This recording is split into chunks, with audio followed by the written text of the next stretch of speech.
Assalamualaikum dan salam sejahtera. Utama TVS 17 Januari 2021, anda bersama saya Luqman Muhammad dan saya Priscilla John. Ikuti berita ini.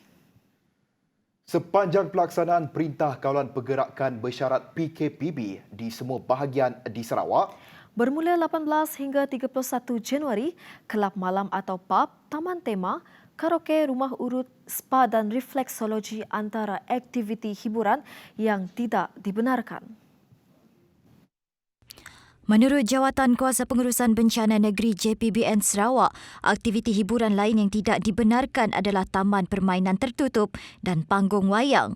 Manakala aktiviti sukan dan rekreasi yang tidak dibenarkan sepanjang PKPB adalah penganjuran kejohanan dan pertandingan tempatan dan antarabangsa tanpa kelulusan Kementerian Belia dan Sukan dengan kehadiran penonton dan penyokong.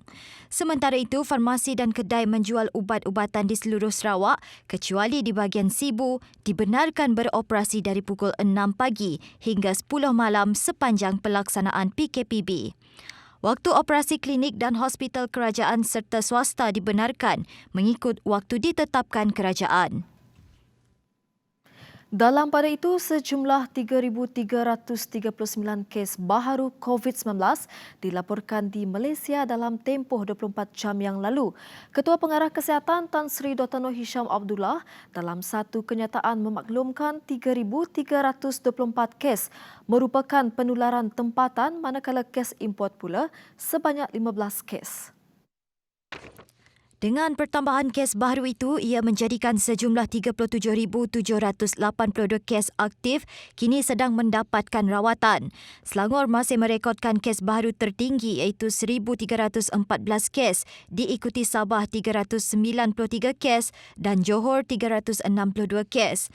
Kementerian Kesihatan turut memaklumkan sejumlah 7 kematian direkodkan, sekaligus menjadikan jumlah kematian kini adalah 601 kes. Sementara itu, Sarawak merekodkan kematian pertama berkaitan kes positif COVID-19 melibatkan seorang lelaki warga tempatan yang meninggal dunia pada 14 Januari lalu. Menurut Jawatan Kuasa Pengurusan Bencana Negeri JPBN Sarawak, kes ke-2065 iaitu lelaki berumur 42 tahun dimasukkan ke Hospital Miri pada 13 Januari lepas kerana tidak sedarkan diri dan kes disahkan meninggal dunia pada 14 Januari 2021. Kes juga mempunyai komorbid iaitu penyakit lain seperti kencing manis, darah tinggi dan juga hepatitis A. Bagaimanapun, kes ini dikategorikan sebagai kes bukan kematian yang disebabkan oleh jangkitan COVID-19 meskipun kes didapati positif COVID-19. Sarawak pada Ahad merekodkan 62 kes positif COVID-19. Sibu masih merekodkan jumlah tertinggi dengan 43 kes, Miri 6 kes, Kuching 3 kes, Julau 2 kes, Meradong 2 kes, Beluru 2 kes, Dalat, Bintulu, Kapit dan Belaga masing-masing 1 kes. baik, bagi mendapatkan perincian yang lebih mendalam berhubung pelaksanaan PKPB, kita akan bersama rakan Salasia Safian. Baik, Salasia Safian, silakan. Terima kasih Priscilla dan Luqman. Baiklah, apa yang dapat saya kongsikan di sini adalah seperti yang kita sedia maklum, Perintah Kawalan Pergerakan Bersyarat PKPB akan dikuatkuasakan di seluruh Sarawak kecuali Sibu bermula 18 Januari hingga 31 Januari 2021. Manakala di bahagian Sibu pula, Perintah Kawalan Pergerakan PKP telah pun dimulakan semalam 16 Januari dan tamat pada 29 Januari ini. Dan untuk mengetahui lebih lanjut mengenai perkara ini, bersama saya sekarang adalah pengerusi JPBN Sarawak, Dato' Amar Douglas Ugambas. Baiklah Dato'. Mungkin Dato' Amar boleh terangkan mengapa kerajaan mengambil keputusan untuk melaksanakan PKPB di seluruh Sarawak dan PKP di Sibu. Terima kasih Cik Sasia dan selamat petang.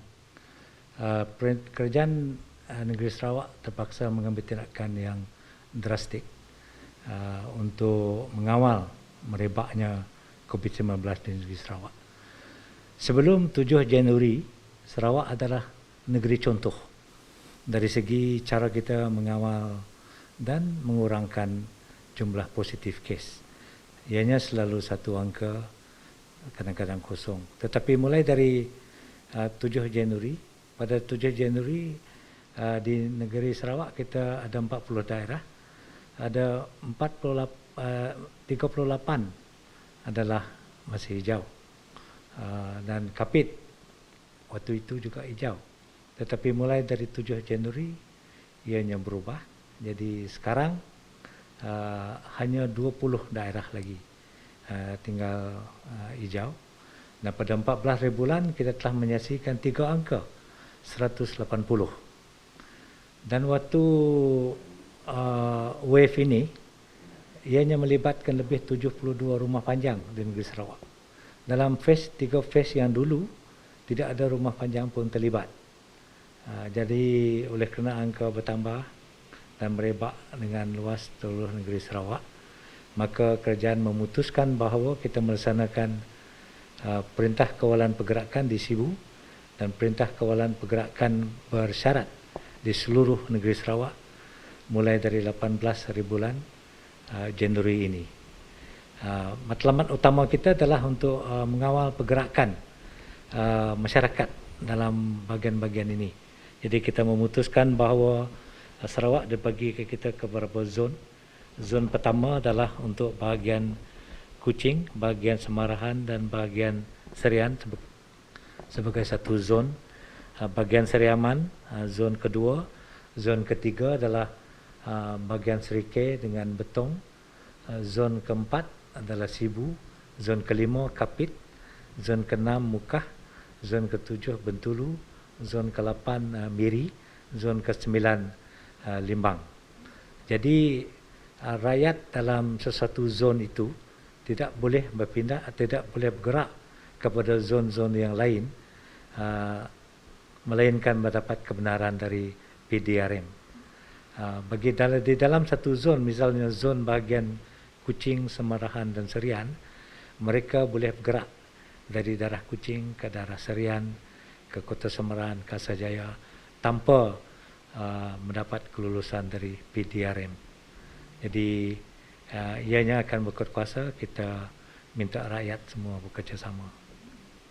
So, Dato' Amar, mungkin Dato' Amar ada ingin memberi nasihat kepada orang ramai di luar sana mengenai PKPB COVID-19 ini?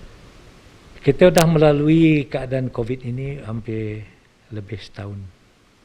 Dan kita melihat bagaimana dari satu fasa ke satu fasa rakyat Sarawak berjaya untuk melandaikan lingkup COVID-19 ini.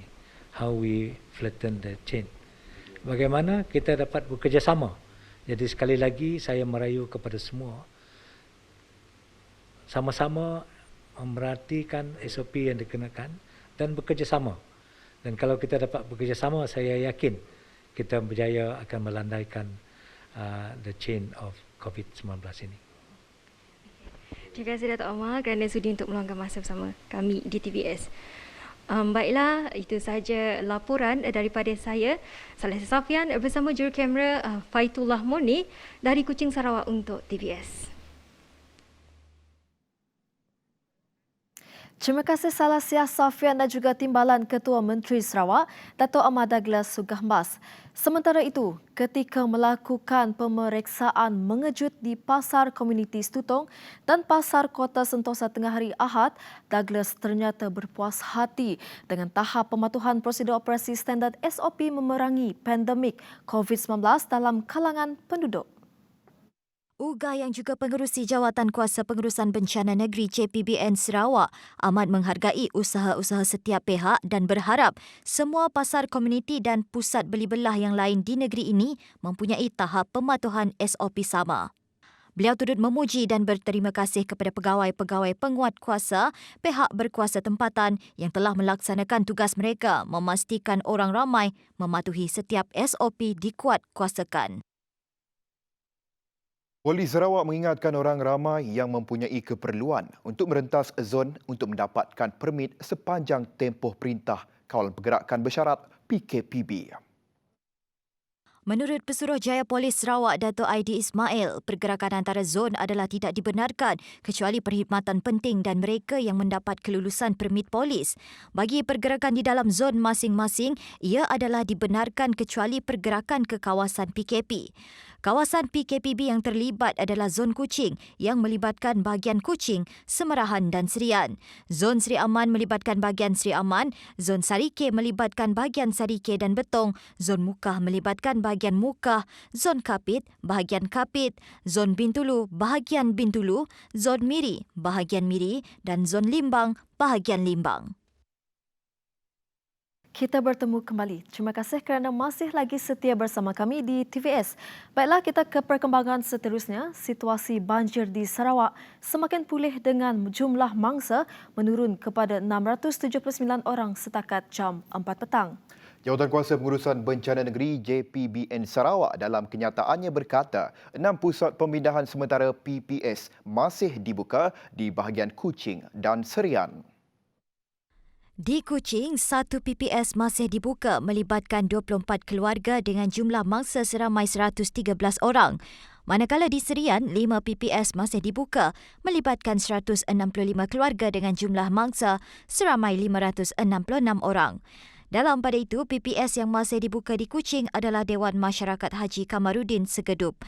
Manakala PPS yang masih dibuka di Serian ialah PPS Dewan Kampung Rimba Padi, PPS SK Tanah Putih, PPS Dewan Kampung Selabi Entukuh, PPS Dewan Balik Buk Janjun dan PPS Dewan Masyarakat Serian. Seramai 41 anggota bomba daripada 4 balai bomba dan penyelamat sekitar Kuching bersama penduduk kampung yang terjejas bekerjasama dalam program pembersihan dan pemulihan pasca banjir di Batu Kawah. 3 lokasi terlibat adalah Kampung Rantau Panjang, Kampung Sinar Budi Lama dan Kampung Tengah Sungai. Kerja-kerja pembersihan melibatkan prasarana awam seperti surau, masjid, sekolah, jalan raya dan dewan serbaguna susulan kesan lumpur akibat banjir yang melanda kawasan tersebut pada Rabu. Menurut Pengarah Jabatan Bomba dan Penyelamat Malaysia Negeri Sarawak, Khairuddin Rahman, program tersebut dijalankan atas permintaan Ahli Dewan Undangan Negeri Kawasan Terbabit. Dan masyarakat di N14 ini cukup 14 ni cukup beruntung sebab inilah kata permintaan daripada adun setempat lah. Dan program-program yang kita buat ini adalah berdasarkan kepada keperluan untuk kita membantu masyarakat setempat dalam pemulihan dan juga pembersihan kawasan. Katanya lagi program tersebut hanya memfokuskan tempat-tempat yang digunakan orang awam, namun dalam situasi tertentu pihaknya akan memberikan bantuan untuk membersihkan rumah-rumah persendirian. Dan kita akan cuma membantu bagi rumah murah persendirian yang diduduki orang warga emas. Orang tua yang mana mereka tidak ada orang lain membantu, kita akan bagi bantulah bersama dengan bomba komuniti kita dengan pasukan yang ada di kawasan dan kita perlukan. Susulan amaran hujan berlanjutan sehingga Isnin yang dikeluarkan Jabatan Meteorologi Malaysia, Khairuddin berkata pihak bomba sentiasa bersedia menghadapi sebarang kemungkinan banjir pada masa akan datang. Baik, kita dapat lihat para penduduk dan juga pihak bomba kini sedang giat menjalankan kerja-kerja pembersihan di Kampung Sinar Budi Lama. Berdasarkan maklumat yang saya dapati, terdapat 225 penduduk daripada 47 keluarga dari Kampung Sinar Budi Lama telah dipindahkan ke PPS Batu Kawah 38 Commercial Centre pada Rabu. Dan sekarang ada antara mereka telah kembali ke kediaman masing-masing untuk mengemas dan mencuci rumah mereka selepas banjir. Saya juga turut difahamkan bahawa terdapat 10 PPS di kawasan Batu Kawah telah ditutup pada Sabtu dan PPS Batu Kawah 38 Commercial Centre akan ditutup pada jam 11 pagi pada Ahad. Sekian laporan dari saya, Radin Aida bersama juru kamera Awang Azmil untuk TVS.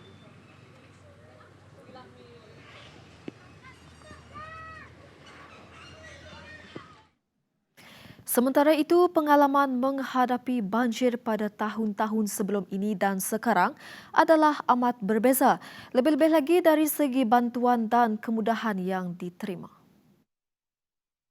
Kalaulah dibandingkan banjir masa dulu, kalau tak salah saya tahun 1963, pada masa itu memang pihak agensi ataupun pihak kerajaan kan memang susah nak membantu. Jadi kalau dibandingkan tahun banjir yang boleh dikatakan besar juga tahun 2004, di situlah kita melihat ramai yang dapat membantu. Masa itu pihak bomba ada bantu, pihak polis, tentera dan juga pihak pertahanan awam dapat membantu kita untuk membuatkan pemindahan di pusat pemindahan. Begitu juga dengan bantuan-bantuan makanan, pihak kebajikan dapat membantu di pusat keperluan di pusat pemindahan. Katanya banjir yang berlaku baru-baru ini bukanlah yang paling teruk dalam sejarah kampung Rantau Panjang. Namun beliau bersyukur dan berterima kasih kepada pihak yang memberi bantuan kepada penduduk yang terjejas. Dalam perkembangan sama, Guru Besar SK Rantau Panjang, Othman Unik, menasihati masyarakat setempat untuk sentiasa berwaspada sebarang musibah yang tidak dijangka. Selain pada masa sama, turut mengingatkan semua untuk patuh kepada prosedur operasi standard SOP yang telah ditetapkan bagi mengelakkan penularan wabak COVID-19. Keadaan cuaca sekarang ini tidak menentu dan kemungkinan kita akan menimba musibah kita tidak dapat menjangka. Jadi saya nasihati kepada semua komuniti dan penduduk kampung serta dengan warga sekolah, berhati-hatilah dan sentiasa berwaspada. Yang paling penting, kita perlu mengekalkan SOP untuk mengelakkan pandemik COVID ini merebak. Sebanyak 4,200 pek makanan diagihkan kepada beberapa buah kampung yang terjejas akibat banjir yang melanda di Daro. Ahli Dewan Undangan Negeri Daro, Syafiee Ahmad berkata, program anjuran Jawatan Kuasa Bencana Daerah Daro dan Jabatan Kebajikan Masyarakat itu bertujuan meringankan beban mangsa yang terjejas. Ya, semalam kita dah mula menghantar bantuan makanan kepada 4 buah kampung yang terjejas disebabkan oleh masalah banjir yang melanda kawasan Daro baru-baru itu. Bermula dengan kampung Lemompek dan semalam separuhnya kita dah bagi bantuan kepada kampung Tengah dan hari ini saya fahamkan kampung Tengah dan kampung Lemompek telah pun selesai diagih bantuan dan cuma tinggal sebuah kampung lagi iaitu kampung Tebaang. InsyaAllah kalau dapat dilaksanakan pada hari ini ianya akan diteruskan pada esok hari ini. Syafiee Ahmad berkata demikian ketika dihubungi TVS pada Ahad. Dalam pada itu, tambahnya lagi, meskipun fenomena air pasang besar telah menunjukkan penurunan, beliau bagaimanapun tetap mengingatkan kepada masyarakat di Daro untuk terus menjaga keselamatan diri dan terus berwaspada. Ini pula perkembangan pasca banjir di daerah Bau. Hari ini telah memasuki hari kedua, kerja-kerja pembaikan jalan Bau Lundu yang dipercayai terhakis akibat tanah runtuh. Pegawai Daerah Bau, Anelia Siam berkata pihaknya menjangkakan masa yang lama akan diambil bagi menyelesaikan masalah tersebut. Ini kerana pelbagai perkara perlu dipertimbangkan bagi mendapatkan hasil kerja yang berkualiti dan mengelak daripada berulangnya insiden ini. Sebab batu yang kita jatuhkan di bahagian tanah runtuh tersebut, semua dia jauh ke bawah. Kita belum nampak lagi paras batu tu dapat naik dengan cepatlah.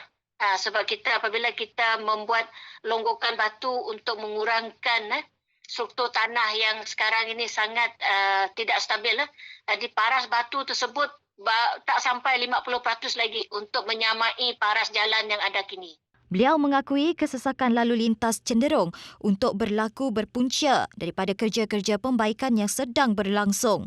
Laluan berkenaan merupakan laluan paling dekat untuk ke daerah Bau bagi mereka yang datang dari sebelah Lundu dan Sematan. Dan ada juga yang menyatakan mereka tidak dapat menggunakan jalan lain untuk ke Kuching contohnya untuk dapat keperluan sebab mereka risau di tondong tersebut laluan tersekat. Kita improve, kita tambah baik komunikasi kita dan kita bawa juga pasukan polis sebab yang masa tu laluan tu hanya dikawal oleh pihak CMS dan JKR. Esok hari pembukaan pejabat. Jadi saya mohon kalau nak bergerak tu boleh bergerak awal sebab seperti yang kita maklumkan pagi-pagi awal agak lenganglah laluan tersebut supaya kita dapat mengelak daripada kesesakan ataupun kita guna jalan yang sebelah Kranji itu. Hari ini masih lagi berlangsung kerja-kerja pembaikan Jalan Bau Lunduk yang terhakis hampir sepenuhnya akibat tanah runtuh. Kerja-kerja pembaikan dijangka akan mengambil masa yang lama untuk siap kerana kerosakan yang dialami adalah amat teruk sekali. Pihak yang bertanggungjawab telah bekerja melangkaui waktu pejabat iaitu sehingga malam dan juga ketika hujung minggu. Orang ramai dinasihati untuk merancang perjalanan masing-masing sekiranya hendak ke Bau dan melalui kawasan ini. Laporan Odin Keteli untuk TBS Bau.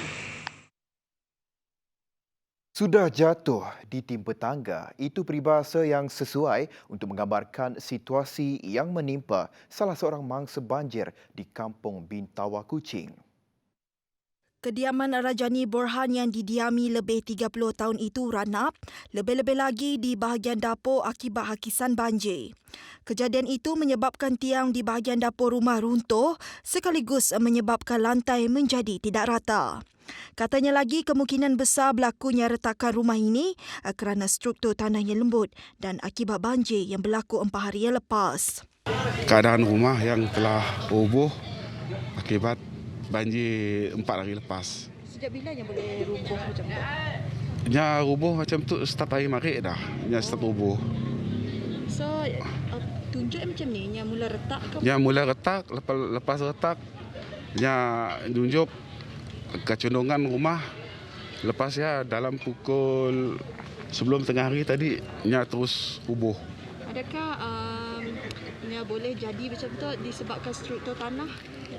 Kemungkinan besar disebabkan struktur tanah dengan kekuatan naik pasang dengan naik surut yang berlaku 4 hari lepas. Keprihatinan saudara mara yang turut tinggal bersama di kawasan kampung itu telah banyak membantu mereka sekeluarga dalam memberi sumbangan tenaga dan dana. Yang jiran-jiran terdekat, kawan-kawan datang ngalih barang lah. Jadi itu pertama kali yang terjadi untuk tahun? Pertama kali. Jadi sebelum tu belum lagi pernah terjadi walaupun banjir? Walaupun banjir besar. Sebelum tu ada banjir besar tapi si ada terjadi macam tu. Jadi setakat tu siapakah yang dah memulakan bantuan? Setakat tu alhamdulillah keluarga dari sebelah bini kami sudah ada memberi bantuan, keluarga dari kami ada juga memberi bantuan. InsyaAllah bantuan dari YB akan menyusul lah. Apakah kata-kata yang kita boleh sampaikan kepada penonton mungkin setidaknya boleh tolong kita orang beri dana? Minta tolong segerakanlah di rumah tu kerana kami mesti dapat nak pergi sini lah. Rajani yang bergantung kepada kediaman itu untuk menyediakan kuih muih yang akan dijualnya setiap hari berkata dugaan yang menimpa amatlah berat untuk diterima. Beginilah keadaan terkini setakat petang ini kediaman asal Rajani Borhan yang runtuh ekoran banjir yang melanda sejak awal minggu ini. Berat mata memandang, berat lagi bahu memikul. Pastinya ini akan menyukarkan bagi aktiviti harian dijalankan. Adalah diharapkan bantuan setimpal akan dihulurkan kepada mangsa untuk memudahkan lagi kehidupan seharian mangsa. Maria Suji untuk melaporkan TBS bersama dengan juru kamera Fikri Razak.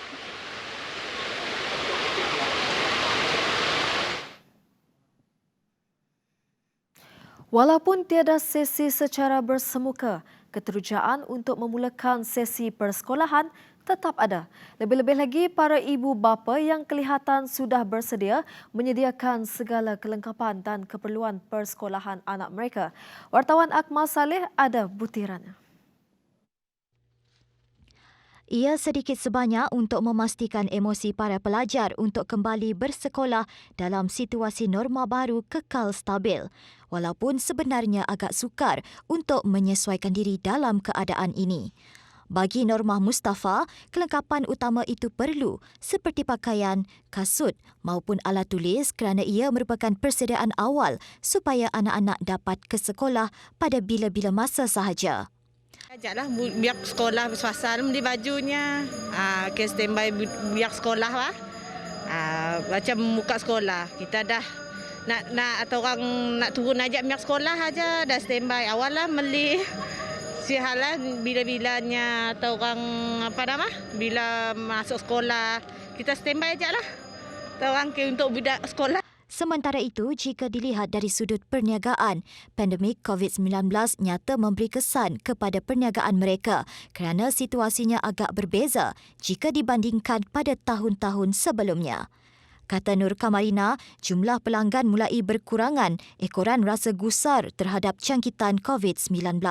Di situ semakin berkuranglah customernya, si ramai macam dulu. Dulu lebih ramai lagi dari sebelum tu agak berkurang sikit lah akibat pandemik COVID-19 tu.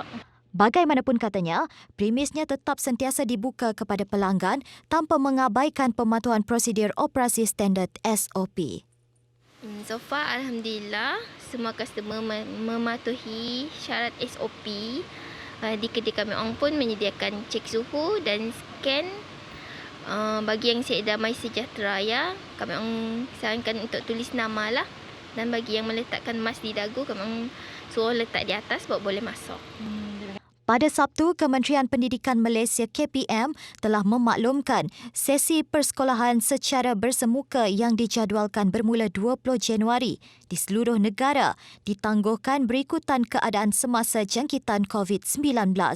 Bagaimanapun, sesi persekolahan bersemuka hanya akan melibatkan murid yang akan menduduki peperiksaan Sijil Pelajaran Malaysia SPM, Sijil Vocational Malaysia SVM, Sijil Kemahiran Malaysia SKM, Sijil Tinggi Persekolahan Malaysia STPM, Sijil Tinggi Agama Malaysia STAM dan Diploma Vocational Malaysia DVM tahun 2020 serta peperiksaan antarabangsa yang setara.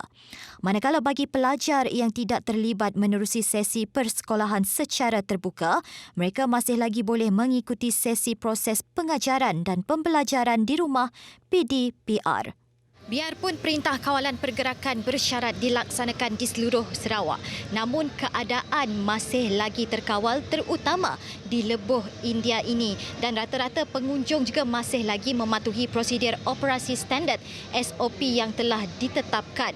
Dan rata-rata yang mengunjungi kawasan ini adalah terdiri daripada kalangan ibu bapa yang membeli kelengkapan persekolahan anak mereka menjelang sesi pembukaan sekolah nanti. Laporan Akmal Saleh bersama juru kamera Fikri Razak untuk TVS. Baiklah, sekian saja laporan TVS buat masa ini. Teruskan kesetiaan anda bersama kami. Saya Priscilla John. Dan saya Lukman Muhammad. Salam hormat dan selamat malam.